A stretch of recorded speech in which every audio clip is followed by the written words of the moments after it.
Que falar de Luiz Gonzaga é falar um pouco de nós, de cada um que está aqui, porque Luiz Gonzaga ele se confundiu muito com o Nordeste. Tanto é que a música de Luiz Gonzaga, a gente sabe que Asa Branca, ela se tornou um hino. Né? E em qualquer lugar do mundo, que a gente vai ver daqui a pouco, em qualquer lugar, a gente sabe que existe uma preferência dentro da música popular brasileira, a música nordestina. E na música nordestina, a música de Luiz Gonzaga. Uma vez conversando com o Xambinho do Acordeon, aquele que fez o filme, você sabe quem é, né? E o Xambinho dizendo que tinha chegado na Rússia para participar de um evento lá sobre o forró, né? E ele dizia que se segurava para não chorar, aí quem fazia esse papel era a esposa dele, que sempre está acompanhando ele, porque lá o pessoal cantando em russo várias músicas de Luiz Gonzaga. E o pessoal ficou admirado com isso, e por conta disso eu pesquisei também, vamos colocar aqui, outros lugares, outro lugar do mundo que também canta a música de Luiz Gonzaga. Eu posso dizer que um pouco esse misto de paixão e admiração, e ao mesmo tempo de, não chega a ser indignação, mas de senso crítico, um questionamento a respeito do que se está fazendo com a música nordestina, principalmente com o forró, por onde ele passou e que tipo de cuidado estão tendo com sua letra, com a sua expressão popular, né? Então, aqui é só um começo do que a gente pode ainda aproveitar e aprender muito mais sobre Rei do Baião. Bom, o nome da palestra é Conversando sobre Gonzaga, como eu já havia falado. E eu começo essa palestra perguntando assim, mas quem foi esse artista que revolucionou a música nordestina? E é uma coisa que sempre me intrigava, porque se você prestar atenção, eu tive a oportunidade de, há uns 8 anos, participar de um congresso de geografia lá, nacional, lá no Rio Grande do Sul, e essa palestra eu levei. E na festa à noite, eu fui abordado por um mestrando em Ciências Sociais, ele foi apresentar o trabalho, o mestrado dele, sobre cangaceiro, sobre cangaço, essas coisas todas.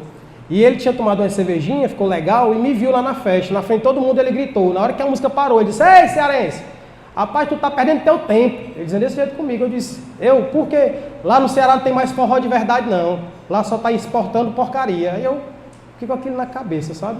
Eu digo, rapaz, até que ponto ele tá certo, até que ponto ele tá errado. E se teve alguma mudança, onde foi que isso mudou? E só me ajudou a aguçar. Ao contrário de querer ir contra-atacar, eu fui, na verdade, tentar entender mais isso, né? E aí, não tem como, falando de Luiz Gonzaga.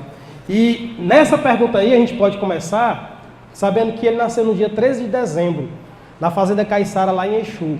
E tem até uma música, posso dizer que toda a vida de Luiz Gonzaga foi musicada, pelo menos uma grande parte dela, né? E uma das músicas é a música 13 de dezembro, que foi feita por conta do seu nascimento.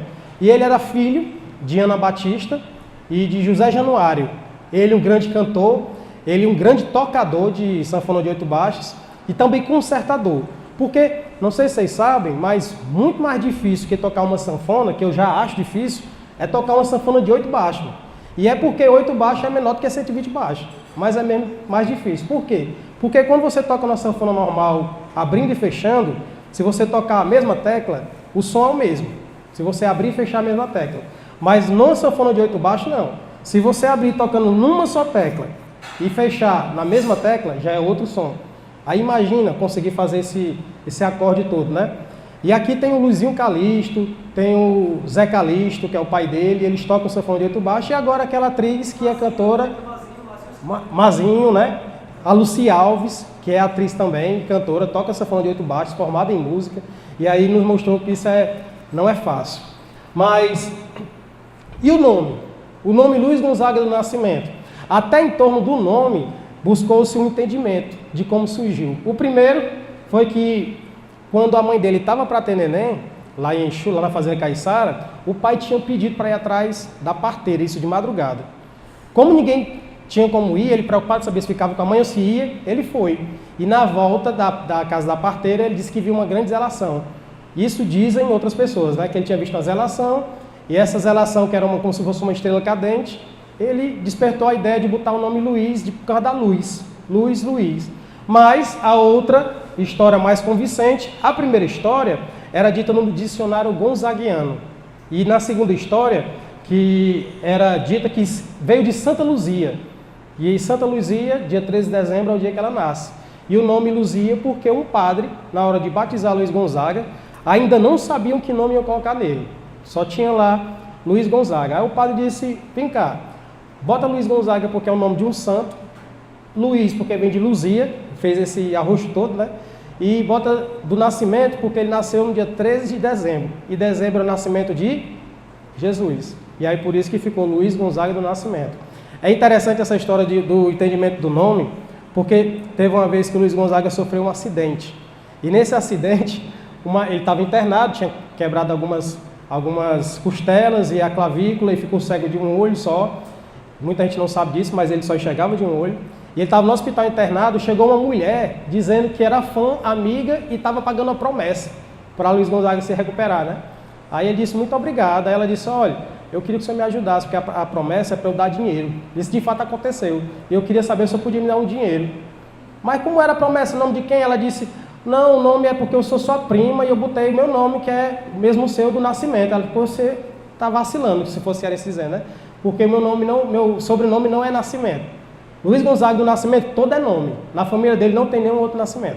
Aí a mulher quebrou a cara e foi embora, né? E voltando, tá aí o pai dele, um caba que tocava muito bem sanfona de 8 baixos, e aí a mãe dele, diziam que ela era muito bonita, e ela cantava em latim. Agora imagina você, uma pessoa cantar em latim, sendo uma pessoa do interior de Pernambuco, lá do sertão, e analfabeta. E o Luiz Gonzaga dizia que ela tinha um timbre de voz, um tom, que era incomparável. E foi ela a grande influência dele de ser cantor, né? E o pai de ser sanfoneiro. Pessoal, eu estou falando muito rápido? Tá bom assim? Tá bom. Então vamos aumentar mais um pouquinho. Luiz Gonzaga, ele era um dos 9 filhos de Santana e de Januário. O primeiro era Joca, o primeiro que nasceu. Depois veio Luiz Gonzaga, Efigênia, Severino, José Gonzaga, Raimunda, Francisca, Socorro e Aloísio.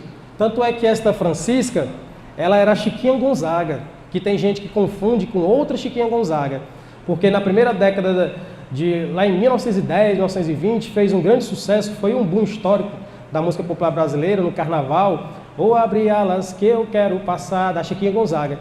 E aí o pessoal achava que era essa, não tinha nada a ver. Essa aqui é a irmã do Luiz Gonzaga, que também pegou o barco, já andando na música dele, e se tornou também uma cantora e tocava também sanfona, né? Sanfona de 8 baixo também. E aí veio, eu costumo dizer que eu não virei só fã de Luiz Gonzaga. Eu não só o artista que me interessou, mas o ser humano que era ele. Luiz Gonzaga, ele tinha todos os motivos para desistir de ser cantor, de ser sanfoneiro. Ele tinha todos os motivos para acabar com os sonhos dele. E o primeiro, era esse aqui. Quando ele foi comprar a primeira sanfona de 8 baixos dele, ele trabalhava com um advogado da família dos Alencar, porque ali na região de Luiz Gonzaga existia uma grande disputa de poder, as famílias mais ricas eram Alencar, Sampaio e Saraiva. E o Alencar era o senhor Aires, um advogado. O Luiz Gonzaga trabalhava com ele, de vez em quando eles saíam de cavalo, e o Luiz Gonzaga tinha pedido a ele para comprar uma sanfona. Ele disse, não, foi o seguinte, vamos fazer melhor, não vou lhe dar de graça não. Eu vou lhe dar um emprego, você vai trabalhar comigo, você vai pegar esse dinheiro, vai juntar, e depois você vai comprar a sua sanfona. Aí foi o que o Luiz Gonzaga fez, começou a juntar dinheiro, né? E quando ele conseguiu, lá na frente a gente vai relembrar isso, quando ele conseguiu juntar 60 réis e a sanfona custava 120, depois que ele teve a oportunidade de sair do estado de Pernambuco e ir para outro lugar, ele tinha comprado isso à distância. E ele só tinha mandado uma carta e disseram que lá era um dono de uma loja de sanfonas e que ele podia comprar, que depois a sanfona ia chegar. Como a sanfona demorou e ele não tinha recebido ainda, ele foi lá. E quando ele chegou lá, segundo essa dificuldade dele, né? Ele ficou hospedado numa pousada em São Paulo, que ficava próximo a essa loja, e conversando com o gerente da pousada, o gerente disse, onde é essa loja? Aí ele começou a falar, né? Disse, não, você já tem mais de 20 anos que fechou. Esse cabo ali enganou, rapaz. Nunca foi uma loja de sanfonas. Esse local aí era outro comércio, não era de sanfonas não. E aí foi o primeiro engano dele. E como nada é por acaso, Luiz Gonzaga dizendo para ele que tinha juntado mais 60 réis para complementar, que era 120, né? E aí o gerente refletiu. O gerente tinha um filho que tocava sanfona, mas tinha uma doença nos ossos, que estava piorando e ele não podia mais tocar porque doía os dedos. Aí foi a desculpa que ele deu para o filho vender a sanfona. Ele disse, meu filho, você não toca mais, vamos desfazer essa sanfona. E ele vendeu por 60 réis a sanfona para Luiz Gonzaga. E aí ele conseguiu superar essa dificuldade, né? E aí, outra dificuldade na vida de Gonzaga foi essa primeira paixão dele. A Nazarena, que é a chamada Nazinha, Milfon. Ela se apaixonou por ele e ele também. E quem assistiu aquele filme do Luiz Gonzaga de Pai para Filho? Pronto, vocês lembram daquela cena que ele chega lá pro coronel para enfeitar? Aquilo aconteceu. Ele colocou uma faca na cintura, tomou uma lapada de cachaça, que ele não era de beber, e foi enfrentar o homem, porque a cachaça era para ter coragem, né? Acaba covarde, foi lá ter coragem de enfrentar o homem com 2 guardas, e ele enfrentando, e o homem disse, que é isso, Luiz, você, filho de Januário Santana, meus amigos, eu vou fazer isso com você não, rapaz, como é que pode? Pode namorar com minha filha. Aí Luiz Gonzaga, se sentindo tal, saiu, e nisso o coronel foi falar com a mãe de Luiz, e a mãe de Luiz, desarmou a feira, que ela vendia corda na feira, lá em Exu, e foi para casa. Quando o Luiz Gonzaga chegou, pegou a corda, meteu a pisa no Luiz Gonzaga, como ele nunca levou na vida dele. Depois o pai chegou e ele nunca tinha batido no Gonzaga, o pai dele. Completou a pisa. Aí foi outra complicação. Que ele podia até parar e desistir, porque paixão para ele era um negócio complicado. Ela faleceu aos 75 anos e eles se reencontraram depois dessa separação, quando ela tinha 74 anos, lá no Mato Grosso do Sul. Foi um encontro assim que para ele marcou muito. E veio também a carreira militar, mas outro desafio na vida de Gonzaga, que ele podia dizer, realmente dizer assim, toda e qualquer dificuldade que eu encontro, eu vou torná-la para mim mais um passo para eu ir para frente. E ele estava, quando ele saiu de Exu, nessa história de Nazarena, né? Nazinha Milfon, ele chegou para a mãe dele no outro dia da pisa e disse assim, mãe, eu tenho um show para ir tocar lá no Crato. Aí a mãe dele disse, certo, o que é que você quer? Ele disse, não, eu queria ir, queria saber se a senhora deixa eu ir, para eu pegar esse dinheiro e trazer de volta para ajudar a nossa família. Ela disse, tá bom, pode ir. Ele foi de Exu, Pernambuco, até o Crato, andando com a sanfona nas costas. Para quem não sabe, alguém já foi lá? Alguém conhece Exu? Não é longe? Se você for de carro, pela estrada Asa Branca, você sai de Exu e vai para o Crato, um pouco mais de 1 hora, é 1h30. Agora imagina a pé, com a sanfona nas costas. Se você chegar para qualquer tocador e perguntar se a sanfona pesa, ele diz que no começo não pesa não, do show. Mas da metade para o fim, uma sanfona de 3 quilos passa a ter 10, quem pega, imagine andando, né? E ele foi disse que ia fazer esse show, não fez, pegou a sanfona, vendeu, pegou o dinheiro, comprou um bilhete e foi de trem, do Crato, veio para Fortaleza, veio de trem. E aí ele entrou no 23BC, aos 21 anos de idade, sendo que ele só tinha 17. E ele teve que mudar lá a data de nascimento dele para poder conseguir entrar, porque ele não tinha como entrar com aquela idade. E aí a primeira dificuldade dele, ele tentou entrar na pelotão de música daqueles do quartel. E ele não conseguiu de primeira porque ele não sabia o que era tom musical. Olha que ironia do destino, né? E ele foi tentando até se tornar o Bico de Aço. E aí, como Bico de Aço, ele começou a servir o exército, passou mais ou menos 10 anos, nunca deu um tiro, participou de várias revoluções, nunca deu um tiro. E quando foi depois de 10 anos, ele saiu do exército, ele já estava em Minas Gerais. E em Minas Gerais ele conheceu um cabo chamado Domingos Ambrósio, que não era o mesmo Dominguinhos, era outro Dominguinhos, que era professor de música. Ajudou Luiz Gonzaga também a tocar a sanfona dele, a desenvolver o toque. Isso foi em 1939. Quando foi depois, Luiz Gonzaga, depois que começou a desenvolver o toque da sanfona e essas dicas de um professor de música, saiu de Minas Gerais e foi para São Paulo tentar a vida. E nessa hora a gente lembra da música dele, A Triste Partida. Porque lembra A Triste Partida? Quem já assistiu aqui o documentário O Milagre de Santa Luzia? Pronto. Tem uma cena lá que um professor de filosofia, ele explica que na análise que ele faz de toda a música A Triste Partida, ali você tem uma análise psicológica, uma análise sociológica, uma análise filosófica, e aí você vai entender ali o êxodo rural, que aconteceu a partir de 1930 e foi até 1960, 1970. Muita gente que saía do Nordeste, principalmente Pernambuco, Piauí, Ceará, e ia para São Paulo, Rio de Janeiro, e em 1950 ia para Brasília, para trabalhar na construção de Brasília, e Luiz Gonzaga foi um dos que foi para lá. E lá ele começou a perceber e ter mais contato com o público urbano. E é aí onde a gente percebe que, antes de a gente dizer que a música de Gonzaga era uma música interiorana, ela era interiorana, porque a essência dela é do interior, mas ela se desenvolveu na zona urbana. Então a música de Gonzaga, ela é urbana. A gente não pode entender só como que uma coisa aquela coisa conservada, tradicional, lá não sei de onde, o pessoal chama de lá do Sertão Brabo. Nasceu lá, mas se desenvolveu na zona urbana. E aí a gente pode colocar também como uma música eletrônica, porque ele acabou botando na banda dele, depois de um tempo, a guitarra, o baixo, tudo isso, né? E Luiz Gonzaga foi para o primeiro desafio dele como músico dentro de um concurso, que era do Ari Barroso na Rádio Nacional. Luiz Gonzaga foi tocar o Vira e Mexe. Com a música Vira e Mexe foi que ele foi para o Ari Barroso, mas até então ele só estava iludido com música importada. Ele só tocava valsa, ele só tocava tango, ele só tocava música de outros países e nunca ganhava. Ele foi a primeira vez, foi a segunda, não ganhou. Quando foi na terceira, ele estava lá na zona de Meretriz, em São Paulo, e tocando tango, chegou um cabo daqui de Fortaleza chamado Armando Falcão, que depois o Armando Falcão se tornou ministro da Fazenda no governo Sarney. E Armando Falcão vendo aqui, ele era estudante universitário, tinha ido para um congresso no Rio de Janeiro e disse: "Ei, seu cabo, você é da onde?" Aí disse: "Eu sou lá do Pernambuco, Nordeste." Aí disse: "Rapaz, eu sou teu vizinho, sou de Fortaleza, no Ceará. Toca uma coisa nossa, rapaz, tá vendo que ninguém tá olhando para tua música? Só quer tocar uma coisa importada? Se você não tocar uma coisa nossa amanhã, a gente vem aqui e vai desmoralizar." Aí foi onde o Luiz Gonzaga começou a se sentir desafiado. Chegou em casa, lembrou dessa música Vira e Mexe que o pai dele tocava, começou a tocar, voltou, chegou lá, fez os acordes e começou a ver que a galera estava colocando muito dinheiro no prato dele. E o Armando Falcão maravilhado com aquilo. Ele disse: "Ah, agora eu sei qual é a música que eu vou para a rádio." Aí foi para a Rádio Nacional. E lá na Rádio Nacional tocou Vira e Mexe e ficou em primeiro lugar na Rádio Nacional. Era de 0 a 5 pontos. Dali ele saiu para gravar o primeiro LP dele, como sanfoneiro, somente. Sanfoneiro de um humorista. Olha só a influência dele no humor.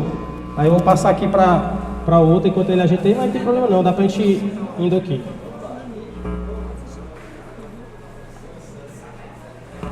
Pronto. E aí, essa foi a primeira entrada dele no estúdio, em 1941. 9 dias depois, ele gravou vários discos. E o primeiro foi Genésio Arruda, era um humorista, né? Segunda paixão do Luiz Gonzaga, Odaléia Guedes dos Santos. Ela era do Rio de Janeiro, era dançarina de boate. E Luiz Gonzaga tinha se encantado com aquela dançarina e ele começou a paquerar, começou a namorar. Alguns dizem, depois a gente vai falar sobre isso também, que o filho dele, Gonzaguinha, era dele e dela biologicamente. Depois começaram a dizer que era só dela. Ele começou a namorar com ela, já estava grávida, né? E lá na frente vai entender um pouquinho isso aí. E a Odaléia Guedes, ela morreu em 1952, vítima de uma tuberculose.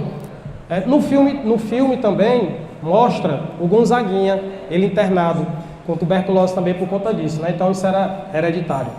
Continuando aqui. E esse questionamento, era ou não era filho? No segundo filho, na segunda filha, quer dizer, do Luiz Gonzaga, Rosinha, ela foi adotada. E por que foi adotada? Porque ele era estéril. Então foi aí que começaram a se questionar se Luiz Gonzaga era estéril. E aí começaram a questionar se Gonzaga era filho dele. Mas quando as reportagens, as revistas, inclusive a revista O Cruzeiro, naquela época, ia entrevistar Luiz Gonzaga e perguntava, ele nem gostava de tocar no assunto. Ele dizia: "É meu filho biológico e pronto, quero saber se é ou não biológico ou se era adotivo." E aí foi indo, né? Veio a terceira esposa, a terceira paixão, quer dizer, a esposa Helena Cavalcante, que era de Gravatá, lá em Pernambuco. E ela era cantora e era fã de Luiz Gonzaga, depois virou secretária e viveram juntos 40 anos. Adotaram a filha Rosinha, como eu falei, e o término não aceitou o término do casamento porque o Luiz Gonzaga se apaixonou por outra mulher, que a gente vai ver aqui, e a Helena, a dona Helena, morreu no dia 4/2 de 1993. Quarta paixão, minha esposa que diz assim: "Olha, você é fã de Luiz Gonzaga, mas não vai imitar essa parte dela não, viu? A parte dele não, viu?" A quarta paixão dele, Maria Deusuíta Rabelo. Foi por causa desta que a Helena, eles se separaram, porque ele se apaixonou pela Deusuíta numa festa de São João, mano. Tava na festa, ela foi a esposa dele no casamento. E eles se conheceram, né, depois eles voltaram no mesmo avião, da viagem de São João lá em Pernambuco. E o romance durou 13 anos e foi assumido por Luiz em 88. Essa que Qual é essa aí? É essa aí, ó. Vira e mexe essa daí, ó.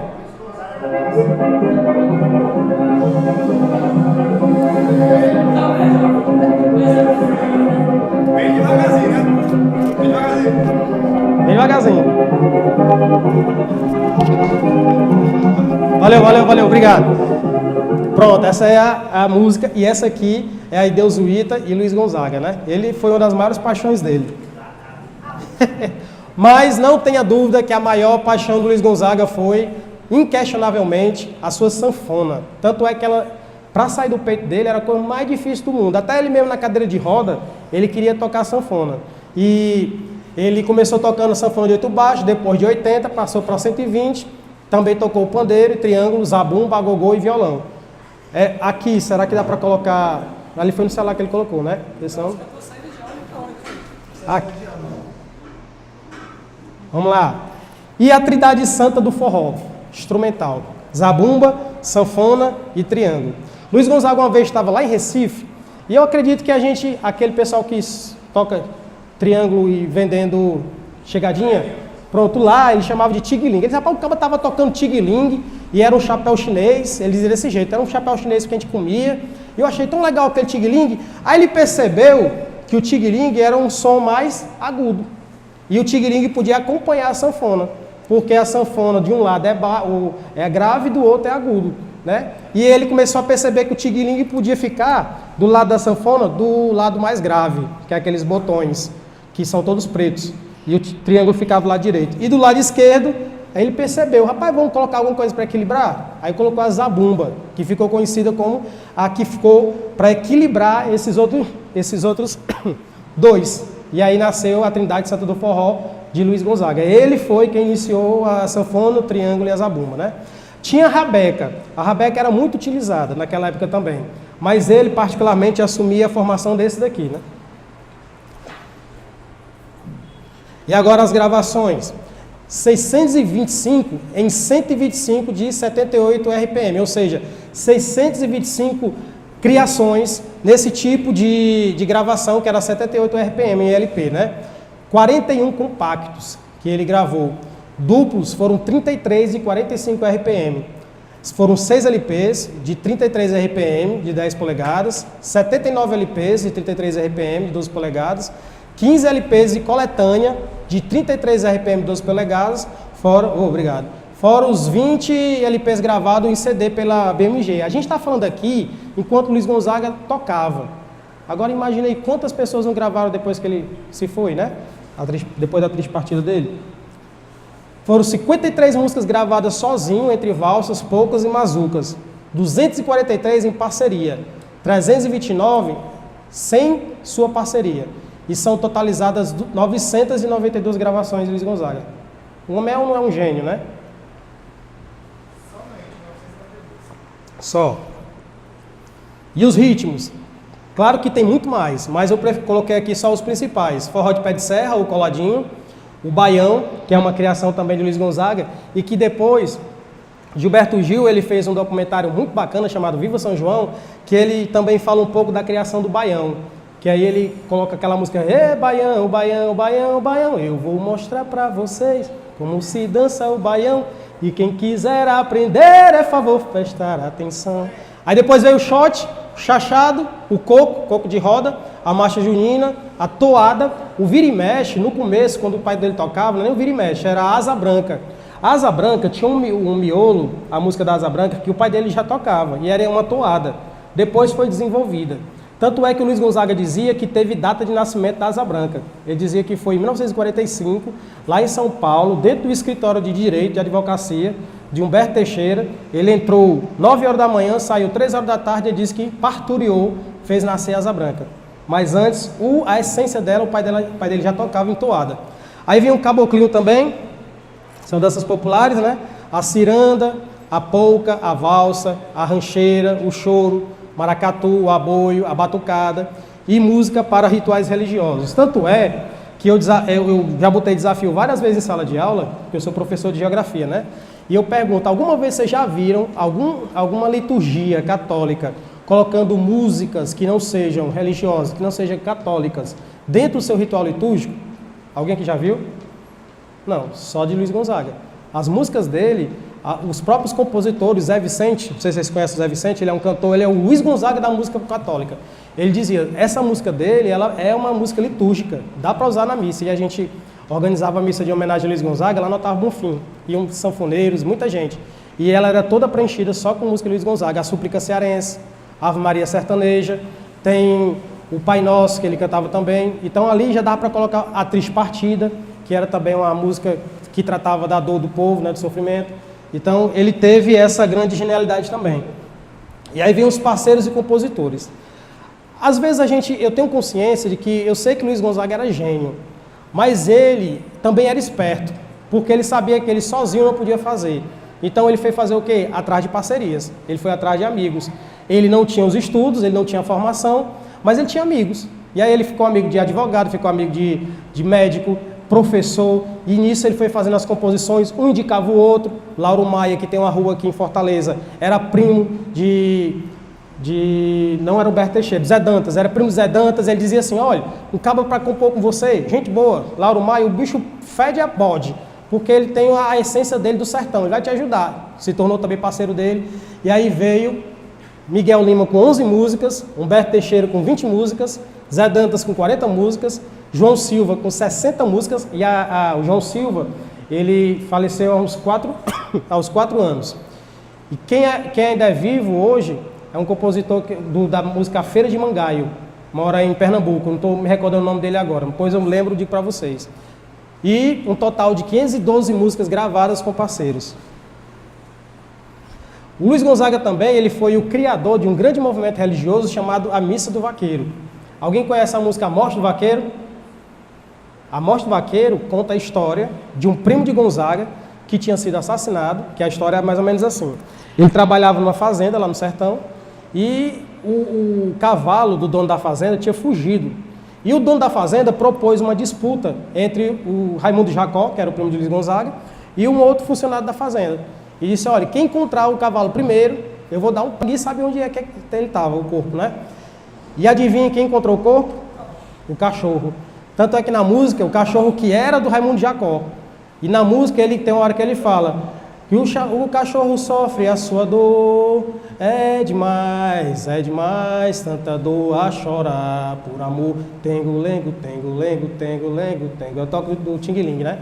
Quem encontrou foi o cachorro. Tiraram o corpo e o cachorro ficou lá porque achava que o corpo ainda estava lá, ficou lá até morrer, sem comer e sem beber, lá perto da cova.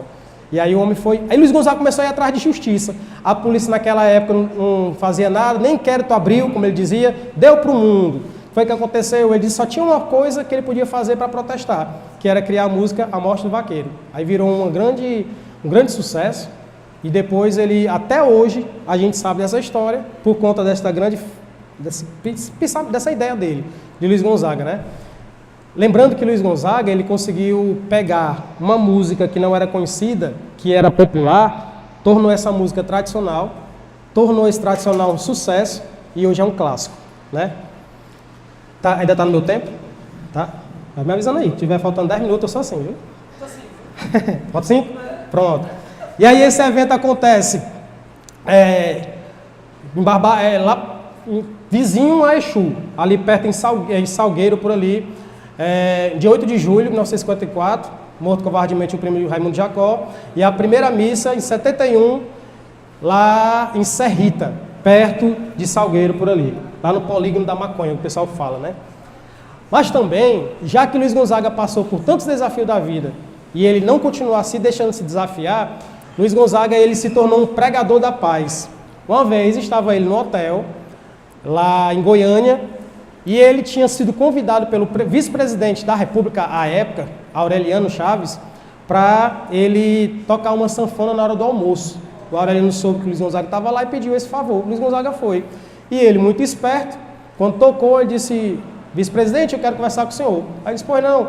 Eu queria que o senhor levasse uma intervenção judicial lá para Exu, porque lá as famílias Sampaio, Saraiva e Alencar vivem se matando pelo poder político há mais de 30 anos.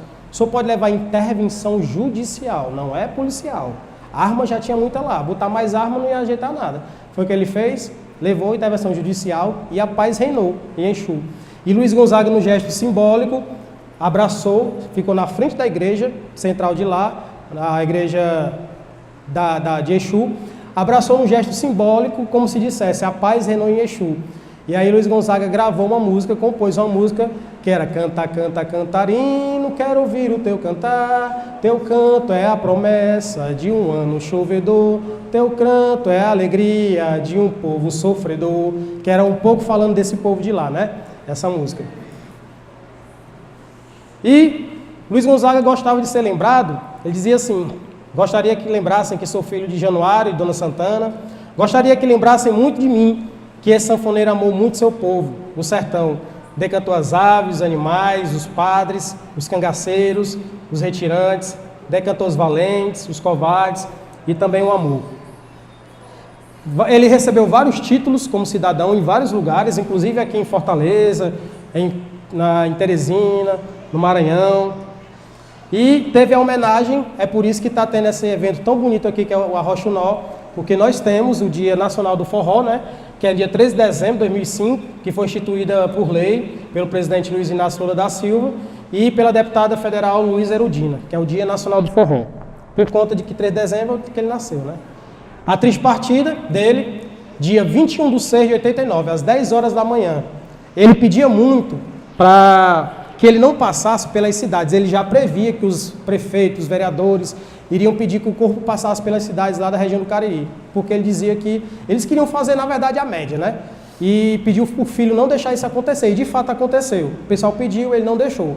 Ele só pediu que o filho passasse lá em Juazeiro. Por quê? Porque é o centro religioso para ele do Brasil. E ele merecia ir lá porque Juazeiro para ele também era uma cidade do coração, né? E aí aconteceu isso, e quando foi depois, na verdade, ali tem um erro, foi no dia 2 de agosto, viu? Houve um equívoco ali, 2 de agosto. E durante todo esse tempo o velho tocava gemidos e aboio, porque ele estava hospitalizado lá em Recife, e ele, quando sentia dor, ele aboiava.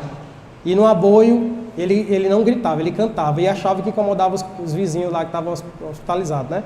E o pessoal dizia, que é isso, Gonzaga, você está fazendo a gente também ficar curado, porque a sua voz é muito potente, né? E aí no dia 2 de agosto, pronto, dia 2 de agosto, às 5h15 ele faleceu. E aí, pessoal, eu queria passar aqui para vocês, porque quando eu fui convidado por esse movimento Arrochunó, eu não sei se vai dar para sair o áudio aqui, mas eu tenho um vídeo aqui muito interessante, que é um convite que ele nos faz a termos esse compromisso de corpo e alma, e de mente também, para com a nossa cultura forrozeira, né? É o nosso bem material. E eu vou mostrar um vídeo aqui para fechar minha participação aqui. Isso aqui aconteceu em São Paulo. Eu ainda vou conhecer esse local, tenho muita vontade de conhecer, de nordestinos que foram para lá, e eles começaram a cultivar a música nordestina. E eu acho muito bonito, porque às vezes eu sinto falta disso aqui em Fortaleza. E hoje eu vejo pessoas como o Edson, como o Alex, esse pessoal fazendo esse trabalho todo em prol do forró, e a gente está vendo que o forró vive. E para ele continuar crescendo, ele depende de nós e sendo enaltecido. Não sei se o áudio vai sair, mas olha só um evento que aconteceu lá em São Paulo, no centenário do Rei do Baião. Eles foram protestar no meio da rua, dizendo que não aceitava, num evento cultural que tem lá, chamada Virada Cultural, que são 2 dias direto de festa, de muita comida, eles não aceitavam em 2012 não ter homenagem a Luiz Gonzaga. Aí eles foram para a rua, ó, fazer esse protesto, fazer essa festa aí. O pessoal tocando, a família participando. E olha só como é. Um dia, quem sabe, né, Edson, a gente faz um negócio desse aqui em Fortaleza, né? Olha aí, a lotação aí, todo mundo cantando. Precisa nem de caixa de som. É só no gogó, a romaria. E todo mundo dançando, ó. Bandeira. E é isso, enfim. Pessoal, esse que vos fala é David Moraes. Fiquei muito feliz em estar compartilhando com vocês.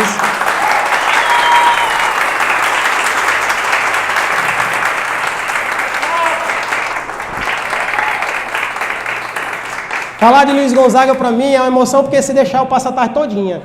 E eu gosto de conversar. Porque cearense é bicho gaiato, né? E cearense em todo lugar tem. Até no Alasca tem. Morto, mas tem. E a gente conhece cearense pela cabeça, né? Aqui tem muito cearense. Estou me sentindo no meu lugar. E o cearense, o Luiz Gonzaga, quando era muito chamado de apelido, comecei a ficar me sentindo melhor, porque assim, até os 5 anos eu não sabia o meu nome, mano. Eu só sabia que eu era cabeça de alguma coisa. Primeiro era cabeça de melancia, depois cabeça de mamão, depois foi virando animal, cabeça de rinoceronte, foi aumentando animal, cabeça de dinossauro até virar um planeta, mano. Já Luiz Gonzaga não, Luiz Gonzaga era Lua, era Seu Luiz, era Seu Gonzaga, em todo canto, e eu vi, rapaz, apelido faz bem. Hoje chama de bullying, né? Não pode mais chamar de bullying, não. Por exemplo, cearense não pode mais chamar de cabeção. Agora é macrocéfalo. E 2 cearenses que estão em sala de aula brigando, não pode mais estar chamando de cabeção, porque você não sabe o que se passa para a cabeça de um menino desse. Nem um boné. Tanto é que aqui o chapéu é todo de palha, porque ele é sob medida. Ficou tão importante que virou um modelo para fabricar aqueles orelhões, né? Para dizer. E eu falo isso às vezes nos lugares por aí, mas o pessoal que gosta mais de música como a gente é o baiano, né?